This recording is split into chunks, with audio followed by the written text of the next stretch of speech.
ایک مہنگی لگی ان پر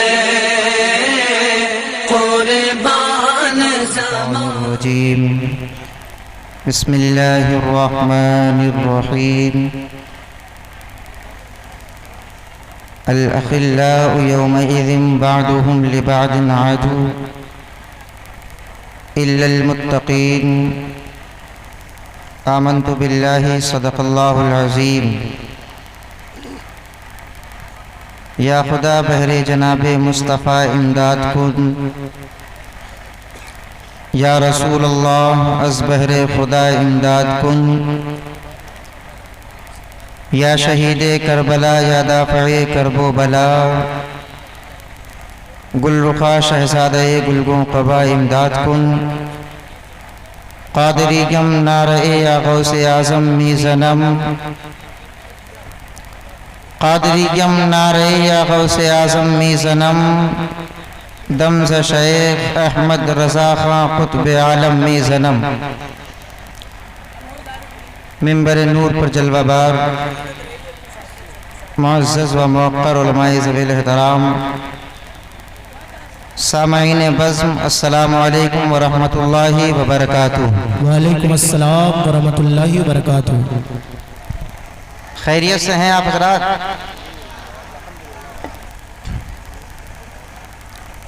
آئیے سب سے پہلے اپنی اور ساری کائنات کے مرکز عقیدت، انیس بے کساں چارہ ساز درد مندہ فخر رسولہ جناب احمد مجتبیٰ حضرت محمد مصطفیٰ صلی اللہ تعالیٰ علیہ وسلم کی بارگاہ بے کس پناہ میں درود پاک کا ہدیہ پیش کریں۔ پڑھیں اللہم صلی علی سیدنا مولانا محمد مبارک وسلم، صلو علیہ صلاۃ و سلام علیک یا رسول اللہ، صلاۃ و سلام علیک یا نبی اللہ صلی اللہ تعالیٰ علیہ وسلم۔ قابل مبارکباد ہے اس محفل کو سجانے والے کہ جنہوں نے بہت ہی محنتوں اور کاوشوں کے ساتھ اس محفل کا انعقاد کیا۔ اللہ تبارک و تعالی ان کی تمام کاوشوں اور محنتوں کو اپنی بارگاہ میں قبول فرمائے اور ہم سب کی حاضری کو اپنی بارگاہ میں قبول فرمائے۔ اگر سننے کے موڈ میں تو ذرا ایک مرتبہ محبت سے بول دیں سبحان اللہ۔ چہرے آپ لوگوں کے بہت کم دکھ رہے ہیں، غالباً پیچھے والوں کے چہرے تو مجھے نظر نہیں آ رہے، لیکن اگر وہ مجھے دیکھ پا رہے ہو تو ذرا مجھے دیکھ کے کہہ دیں سبحان اللہ۔ ہاں ہاتھ دکھ رہے ہیں الحمدللہ۔ سیدی سرکار اعلیٰ حضرت فرماتے ہیں واہ کیا مرتبہ اے غوث ہے بالا تیرا، محبت سے بول دیں سبحان اللہ۔ واہ کیا مرتبہ اے غوث ہے بالا تیرا، اونچے اونچوں کے سروں سے قدم اعلیٰ تیرا، اور سر بھلا کیا کوئی جانے کہ ہے کیسا تیرا، سر بھلا کیا کوئی جانے کہ ہے کیسا تیرا، اولیاء ملتے ہیں آنکھیں وہ ہے تلوہ تیرا، اور تجھ سے در سے سگ اور سگ سے ہے مجھ کو نسبت۔ اعلیٰ حضرت جیسا مجدد اپنے آپ کو اگر غوث پاک سے نسبت بتا رہا ہے تو غوث پاک سے نہیں، ان کے در سے نہیں، بلکہ ان کے در پہ بیٹھنے والے کتے سے اپنی نسبت کا اظہار کرتے ہیں۔ فرمایا تجھ سے در سے سگ اور سگ سے ہے مجھ کو نسبت، میری گردن میں بھی ہے دور کا ڈورا تیرا۔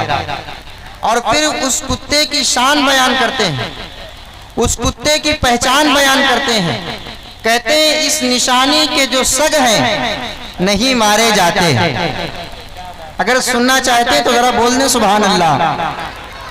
اور سبحان اللہ کے متعلق مجھے ایک حدیث پاک یاد آتی ہے، آقا فرماتے ہیں من قال سبحان اللہ و بحمدہ غرست لہ نخلۃ فی الجنہ۔ حدیث کا ترجمہ سننے کے بعد انشاءاللہ سنی سبحان اللہ بولے گا۔ آقا فرماتے ہیں جو سبحان اللہ الحمدللہ بول دیتا ہے اس کے نام کا ایک کھجور کا درخت جنت میں لگا دیا جاتا ہے۔ ایک اور حدیث پاک سنا دوں، اس حدیث پاک کو امام بخاری نے اپنے صحیح بخاری میں نقل کیا۔